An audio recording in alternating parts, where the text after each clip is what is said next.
तो हम लोग अब जितना क्लास पीछे वाले क्लास में जो भी हम लोग टाइप्स ऑफ रिएक्शंस पढ़े थे उसमें से दो टाइप्स अब हम लोग का रह गया था, एक एक्सोथर्मिक और दूसरा इंडोथर्मिक।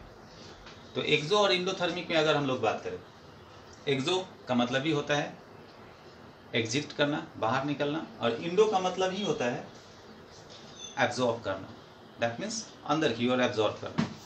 तो एक्सोथर्मिक, एक्सो बाहर निकलना, thermic that is called heat energy. तो ऐसा कोई भी रिएक्शंस हो, बहुत सारा ऐसा रिएक्शन है जिसमें क्या होता है कि रिएक्टेंट्स जब प्रोडक्ट्स में फॉर्मेशन करता है तो प्रोडक्ट में जो है हीट एनर्जी रिलीज कर जाती है। दैट मीन्स कि जो रिएक्शंस कंप्लीट होने के बाद उससे हीट एनर्जी बाहर की ओर निकलता हो, that is called exothermic reaction. तो इसको हम लोग क्या कह सकते हैं कि this type of reaction, otherwise those reaction which release heat energy during the chemical reaction is called exothermic reaction. इसमें एक एग्जांपल हम लोग ले लिए किसका, C+O2 CO2, और हीट एनर्जी क्या हो रहा है, बाहर निकल रहा है। अब हीट एनर्जी बाहर निकल रहा है तो निश्चित तौर पर यहाँ पर क्या हो गया, एक्सोथर्मिक रिएक्शन हो गया। तो ऐसा बहुत सारा रिएक्शन है, ये कोई जरूरी नहीं है कि हाँ यही एक रिएक्शन है, बहुत सारा रिएक्शन आता है जिससे हीट एनर्जी आपका बाहर इवॉल्व करता है। तो वो वहाँ पर आप अगर हीट एनर्जी न दिया हो, डायरेक्ट रिएक्शन अगर दिया हो तो जनरली आप ऐसे नहीं पहचान पाओगे। लेकिन हाँ ये जरूरी है कि जनरल कॉन्सेप्ट अगर ध्यान रखें तो एक्सोथर्मिक में जनरली जो कॉम्बिनेशन रिएक्शन होता है, ये नहीं कि सारा, लेकिन कॉम्बिनेशन रिएक्शन जनरली जो होता है वो आपका एक्सोथर्मिक रिएक्शंस कहलाता है। क्योंकि ज़्यादातर एक कॉम्बिनेशन रिएक्शन में, ज़्यादातर कॉम्बिनेशन रिएक्शन के अंदर आपका जो है हीट एनर्जी बाहर इवॉल्व होता है। उसमें एक एग्जाम्पल हम लोगों ने डाला क्या, रिस्पायरेशन। तो रिस्पायरेशन एक बायोलॉजिकल फिनोमेना है जो आप लोग जानते हो, बायोलॉजी में पढ़ते हो, आप लोगों को पढ़ाया जाता है, काफ़ी पीछे से भी रिस्पायरेशन पढ़ते आ रहे हो। तो बायोलॉजिकल फेनोमेना में रिस्पायरेशन जो ये आता है आपका, तो रिस्पायरेशन में क्या होता है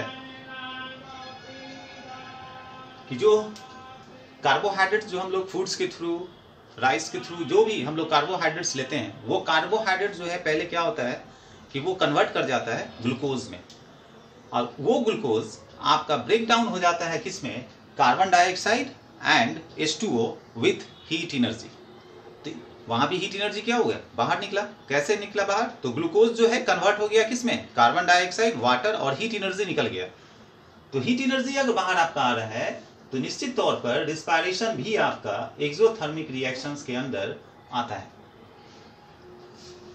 उसी तरह इसके अंदर एक बात कर सकते हैं क्या कि आखिर एक्सोथर्मिक रिएक्शन में जो रिएक्टेंट साइड है, जो हम लोग बोलते हैं कि ये रिएक्टेंट है, और इधर साइड का जो प्रोडक्ट है, तो उसकी एनर्जी की अगर बात कर ले तो energy of reactant always greater than energy of product. तो अगर रिएक्टेंट की एनर्जी ज्यादा होगी, एनर्जी अगर रिएक्टेंट की ज्यादा होगी किससे, प्रोडक्ट से, तो निश्चित तौर पर वो एक्सोथर्मिक रिएक्शन होता है।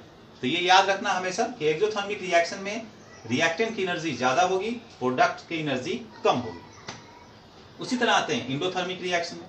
तो इंडोथर्मिक रिएक्शन में अभी जस्ट बात किए ही थे। तो इंडोथर्मिक रिएक्शंस के अंदर क्या होगा कि एनर्जी जो है वो एब्जॉर्ब कर जाएगा, और एनर्जी अगर एब्जॉर्ब कर जाएगा तो वो हम लोग एनर्जी कहाँ यूज करेंगे, दोनों में देखो गौर से। यहाँ हम लोग हीट एनर्जी क्या कर रहे हैं, प्रोडक्ट में बाहर की ओर इवॉल्व कराते हुए दिखा रहे हैं, तो एक्सोथर्मिक हो गया। इंडोथर्मिक में क्या कर रहे हैं, रिएक्टेंट साइड हीट एनर्जी को सप्लाई करते हुए दिखा रहे हैं, लगाने के तौर पर दिखा रहे हैं, रिक्वायर्ड दिखा रहे हैं कि इतना एनर्जी रिक्वायर्ड लगाएंगे रिएक्टेंट में, तब जाकर प्रोडक्ट का मेरा फॉर्मेशन होता है। तो इस दौरान क्या होगा, energy of reactant less than energy of product, यानी कि यहाँ रिएक्टेंट की एनर्जी कम होगी और प्रोडक्ट की एनर्जी ज्यादा होगी। तो इसके अंदर भी काफी एग्जांपल है। जैसे मान लो, जैसे हम लोग इसमें बात किए किसका, कॉम्बिनेशन रिएक्शन का। जनरली कॉम्बिनेशन रिएक्शन एक्सो के अंदर आता है। इसी तरह इसके अंदर अगर हम लोग बात करें तो जनरली डिकम्पोजिशन रिएक्शन जो होता है, जितना हम लोग डिकम्पोजिशन पढ़े थे, 3 फॉर्म में पढ़े थे, 3 प्रोसेस में देखे थे ना हम लोग, क्या क्या, एक लाइट के थ्रू, एक इलेक्ट्रिसिटी के थ्रू, और एक हीट के थ्रू। तो डिकम्पोजिशन रिएक्शन जो भी आपका जनरली आता है वो सारा इंडोथर्मिक के अंदर आता है। यानी कि डिकम्पोजिशन रिएक्शन जनरली जो है आपका, उसमें हम लोग को हीट एनर्जी रिक्वायर्ड चाहिए, तब जाकर वो प्रोडक्ट में फॉर्मेशन करता है। तो ये है एक्सोथर्मिक और इंडोथर्मिक। तो ये आप अच्छे से ध्यान से देखना कि निश्चित तौर पर कि जो रिएक्शन में हीट एनर्जी बाहर इवॉल्व करते हुए दिखा रहा है, निश्चित तौर पर वो एक्सो होगा। जिसमें आपका हीट एनर्जी रिएक्टेंट साइड दिखा रहा हो, वहां पर वो निश्चित एंडोथर्मिक रिएक्शन होगा। तो ये है एक्सो और एंडोथर्मिक की कहानी। दूसरी बात अगर हम लोग करते हैं, जो एक टॉपिक बनता है कोरोजन, तो एक टॉपिक बनता है कोरोजन, इसके बाद जो दो टॉपिक आपका बच गया जिसका कोरोजन कहते हैं, दूसरा जो है आपका लास्ट टॉपिक जिसको हम लोग रैंसिडिटी के नाम से जानते हैं। तो कोरोजन और रैंसिडिटी को अगर हम लोग साइंस से हटकर कुछ अगर बात करें तो दोनों का मतलब अगर साइंस से हटकर बात करते हैं तो that is called decaying. Decaying का मतलब होता है बर्बाद होना। बस दोनों का जगह अलग अलग, एग्जाम्पल अलग अलग रखा गया है। कोरोजन में भी क्या होता है कि किसी मेटल सरफेस के ऊपर एयर और मॉइस्चर के ऑक्सीडाइज होने के कारण जब ऑक्सीडेशन होना, ऑक्सीडाइज होना शुरू होता है तो वो मेटल सरफेस, मेटल का जो सरफेस है वो धीरे धीरे डिके होना, बर्बाद होना शुरू हो जाता है, and that process is called corrosion. और रैंसिडिटी जो थोड़ी देर में आपको हम बताएंगे आपको, तो रैंसिडिटी का मतलब क्या होता है? स्पॉइलिंग, स्पॉइलिंग ऑफ फूड, यानी कि फूड को बर्बाद करना। तो दोनों में तो हम लोग क्या हो रहा है? बर्बादी हो रहा है। एक में मेटल का डिकेइंग हो रहा है तो एक में फूड का डिकेइंग हो रहा है। दोनों में वही बात है, ऑक्सीडाइज का ही फेनोमेना है। इसमें भी ऑक्सीडेशन, उसमें भी ऑक्सीडेशन। तो अगर हम लोग यहाँ पर अगर बात करें, थोड़ी सी अगर बात करते हैं तो दोनों में ऑक्सीडेशन है। और पिछले क्लास में हम लोग पढ़ चुके हैं कि ऑक्सीडेशन फिनोमेना में इलेक्ट्रॉन के बेसिस पर इलेक्ट्रॉन्स क्या होता था? लूज होता था। तो इलेक्ट्रॉन्स अगर लूज होता होगा तो निश्चित है कि एनर्जी भी मेरा क्या होता होगा? उस समय कुछ ना कुछ तो चेंज होता होगा। तो वहां भी एक्सो और इंडो का फिनोमेना आता है। खैर, तो हम लोग कोरोजन में क्या लिखे कि it is the slow eating up the metals by the action of air and moisture on the surface. तो जैसे ही ईटिंग मतलब वो मेटल्स को क्या करता है? खाने लगता है, बर्बाद करने लगता है। किसके एक्शन से? Air and moisture. तो धीरे धीरे जैसे ही वो खराब होना शुरू होगा, बर्बाद होना शुरू होगा, तो उसके ऊपर कुछ कलर चेंज आना शुरू होगा उस मेटल का, या कुछ ऑक्साइड्स का फॉर्मेशन आना शुरू होगा। क्योंकि आपका एयर हो, अदरवाइज मॉइस्चर है, उसमें ऑक्सीजन तो है, तो उसमें ऑक्सीजन है, तो वो ऑक्सीजन जैसे ही आप ऑक्सीडेशन, ऑक्सीडाइज की बात कर रहे हो, तो यहाँ पर छोटा सा कॉन्सेप्ट है, ध्यान रखना, जो पीछे एक क्लास में पढ़े हो, कि आप जैसे ही बोल रहे हो ऑक्सीडाइज्ड, जैसे ही बोल रहे हो ऑक्सीडेशन, तो एडिंग ऑफ ऑक्सीजन की बात हो रही है। तो किसी भी मेटल में क्या ऐड हो जाएगा? ऑक्सीजन। अब मेटल में अगर ऑक्सीजन ऐड हुआ तो क्या कहेंगे उसको हम लोग? Metal oxide. तो ये जो मेटल ऑक्साइड बनना शुरू होता है ऑक्सीडेशन के थ्रू, एयर अदरवाइज मॉइस्चर के ऑक्सीडेशन के through, that is called corrosion. और ऑक्सीडेशन अगर हो रहा है तो निश्चित तौर पर वो ऑक्साइड ही बनाएगा। तो जो भी जो बनाया, जैसे हम लोगों ने एग्जांपल लिया, formation of oxide layer on aluminium, क्या फार्मूला होगा इसका? Al2O3। यहां अगर लिखे हम लोग इसका फार्मूला तो हम लोग जानते ही, क्या जानते हैं इसका? इसका फार्मूला Al2O3, ये फार्मूला हो गया इसका एल्युमिनियम ऑक्साइड का। वही लिखा हुआ हम लोगों ने, क्या? Formation of oxide layer on aluminium. तो जैसे ही ऑक्सीडेशन होगा एयर के साथ एल्युमिनियम का, तो एल्युमिनियम ऑक्साइड बना देगा और हाइड्रेटेड फॉर्म में बनाएगा। कितना हाइड्रेटेड ये हम लोग कंप्लीटली नहीं बता पाएंगे, इसको हम लोग एक्सपेरिमेंटली बता सकते हैं। इसी कारण से हम लोग इसको क्या करते हैं?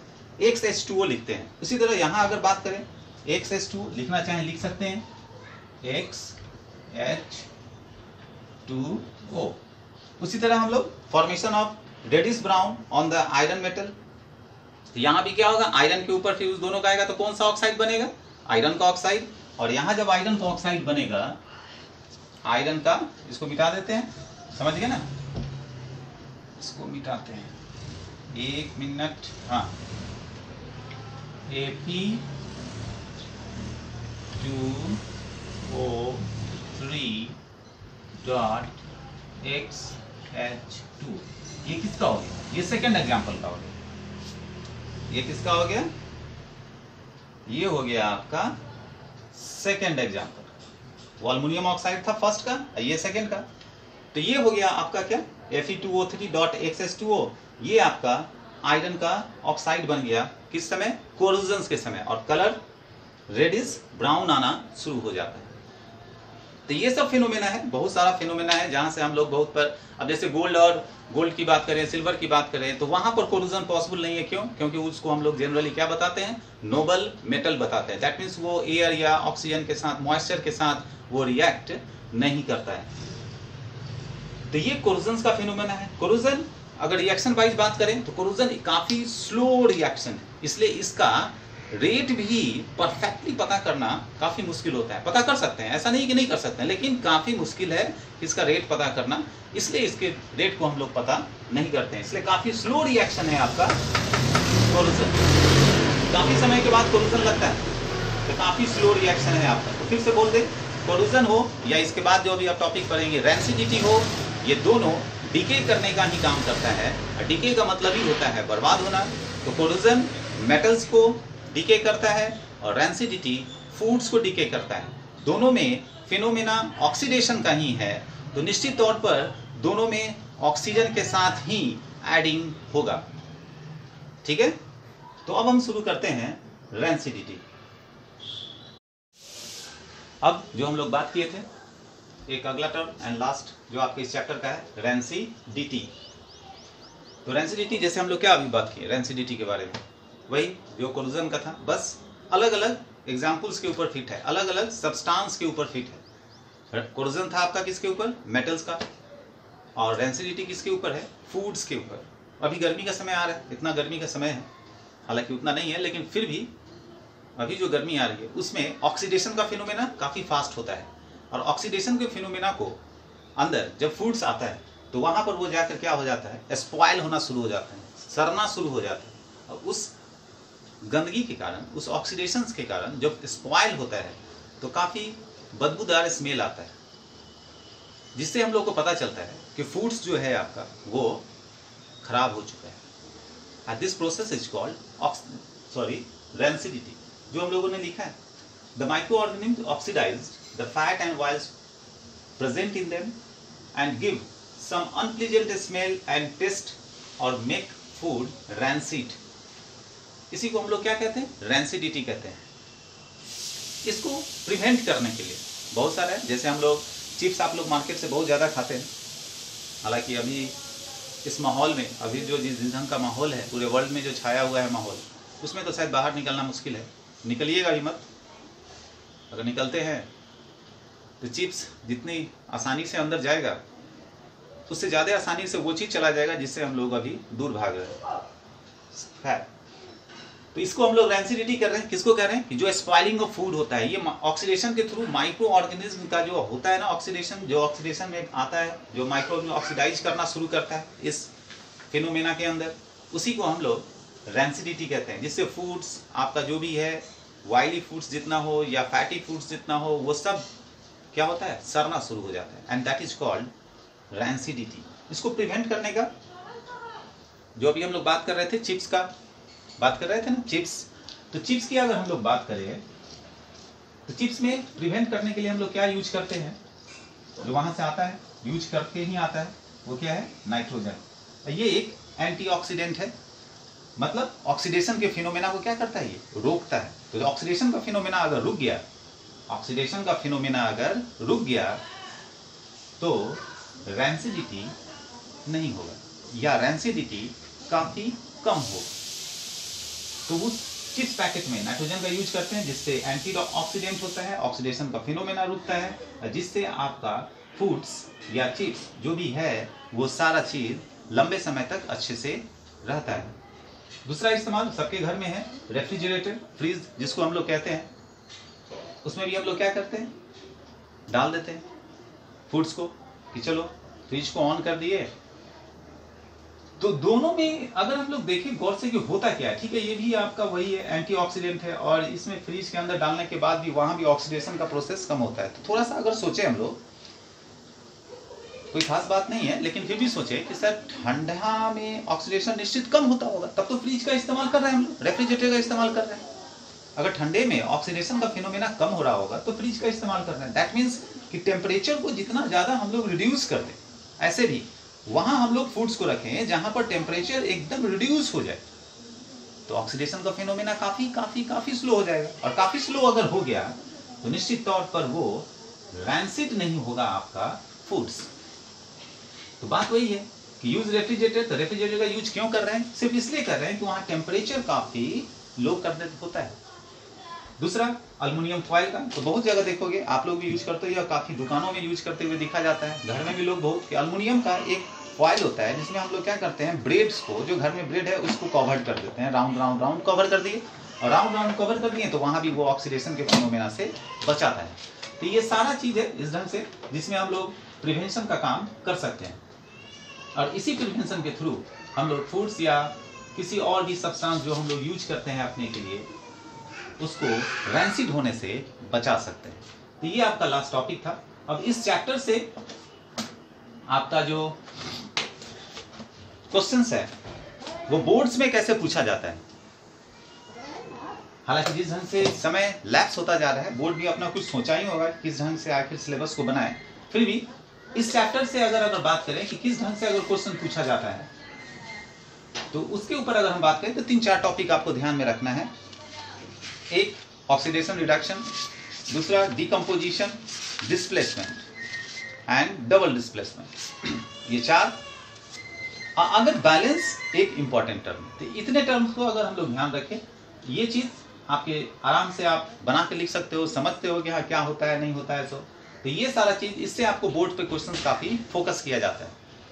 तो ये आपका फर्स्ट चैप्टर था जो आज एंड हो रहा है। उम्मीद करते हैं कि आप इस चैप्टर को अच्छे से सॉल्व कर लोगे, और सॉल्व करने के बाद इसी चैप्टर से जो प्रॉब्लम होगा वो आप डिस्कस करोगे, वो भी अपने सिलेबस का।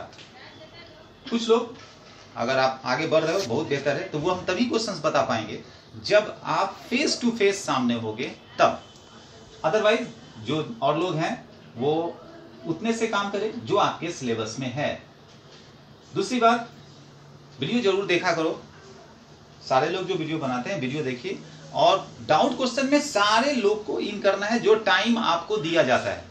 अगर आप डाउट क्वेश्चन में सारे इन नहीं करते हो, मान लें कि हाँ 10 लोग ऐसे हो, 15 लोग ऐसे हो जिनको, चलो अच्छी बात है, कॉन्सेप्ट बहुत क्लियर है, बहुत अच्छी बात है, लेकिन और लोग जिनका कॉन्सेप्ट अगर क्लियर नहीं है, तो हम ये चाहेंगे कि अगला जो इंक्वायरी है उसमें number of student, number of different student हर एक सेक्शन का आना चाहिए, और वो हर एक सब्जेक्ट में आना चाहिए। तब पता चलेगा सही मायने में। और अपने क्वेश्चंस को लेके ये नहीं कि हाँ एक वहां से क्वेश्चन उठा लिए, एक वहां से नहीं, अपना चैप्टर जो है या जो भी सर टीचर आपको पढ़ाते हैं उसका टॉपिक का क्वेश्चंस होना चाहिए। तब पता चल पाएगा कि सही में आपका कनेक्शन और टीचर का कनेक्शन में सही में काम क्या हो रहा है। तब जाकर ये काम कंप्लीटली इम्प्रूव हो पाएगा।